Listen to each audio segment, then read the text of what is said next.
एक पिता की दर्द भरी कहानी सुनकर आपके भी रोंगटे खड़े हो जाएंगे। तो दोस्तों, एक गांव में एक छोटा सा बच्चा था। उसके पिता तो थे, लेकिन माँ की मृत्यु हो गई थी। पिता सारा दिन काम करता और अपने बेटे को पाल पोस कर बड़ा करता है। वह सारे सुख अपने बेटे को देता है जो एक माँ दे सकती थी। उस पिता ने कभी कुछ नहीं मांगा, सिर्फ इतना ही मांगा कि मेरे बेटे को कोई परेशानी ना हो। दिन बीतते गए, बेटा पढ़ लिख कर अच्छा जॉब भी करने लगता है और वह शहर में रहने लगता है।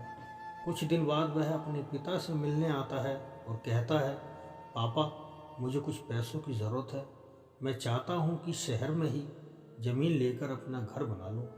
पिता इस बात को सुनकर बहुत खुश होते हैं। सोचते हैं कि मेरा बेटा है, एक न एक दिन मेरा नाम करेगा। तो पापा ने सोचा कि मैं इसको पैसे दे दूँ। जिंदगी भर की बचाई हुई पूंजी को निकालकर अपने बेटे को दे देते हैं। बेटा शहर चला जाता है और उन पैसों से अपना घर बना लेता है। पिता इधर इंतज़ार करता रहता है कि मेरा बेटा फिर से आएगा, एक न एक दिन तो मेरे पास आएगा ही। जाएगा कहाँ? उसके पास कोई नहीं जाता था, क्योंकि ना ही अब उस पिता के पास पैसे थे और ना ही रहने की कोई जगह थी। कुछ दिन बाद बेटा फिर लौट कर आता है और अपने पिता से कहता है, पापा, अब आप दादाजी बनने वाले हैं। पिता को बहुत खुशी होती है। इस बात को सुनकर वह कहते हैं, तू मुझे मेरी बहू और पोता से कब मिलाएगा? बेटा कहता है, बस पापा, थोड़े दिन और। पापा, मुझे कुछ पैसों की ज़रूरत है, क्योंकि आजकल थोड़ा जॉब में थोड़ी अनबन है, जिसके कारण से मुझे कुछ दिन के लिए सस्पेंड कर दिया गया है, जॉब से निकाल दिया गया है। पिता के पास कुछ नहीं रहता है देने के लिए, लेकिन फिर भी कहता है, अच्छा बेटा, तू रुक, मैं अभी आया, कुछ पैसों का बंदोबस्त करके। पिता बाद में महाजन से कुछ पैसे उधार लेकर अपने बेटे को दे देता है और बेटा पैसे लेकर शहर चला जाता है। बरसों गुजर जाते हैं। पिता सोचते हैं कि मैं तो अब दादाजी बन गया हूँ, मेरा बेटा पता नहीं मेरी नाती को लेकर कब आएगा। फिर सोचने लगते हैं, समय नहीं मिलता होगा, इसलिए मेरा बेटा अभी तक आया नहीं है।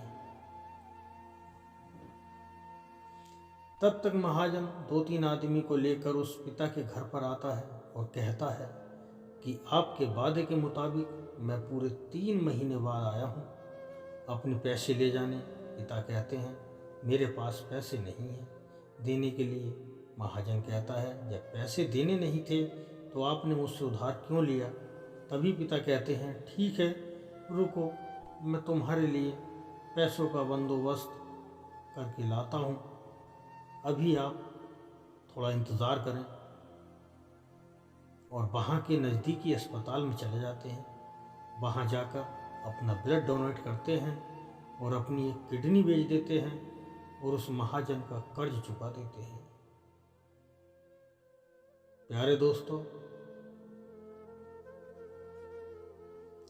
आप भी किसी की औलाद हैं, मैं भी किसी की औलाद हूँ, तो हमें कभी भी अपने बूढ़े माँ बाप पर इस तरह का अत्याचार नहीं करना चाहिए।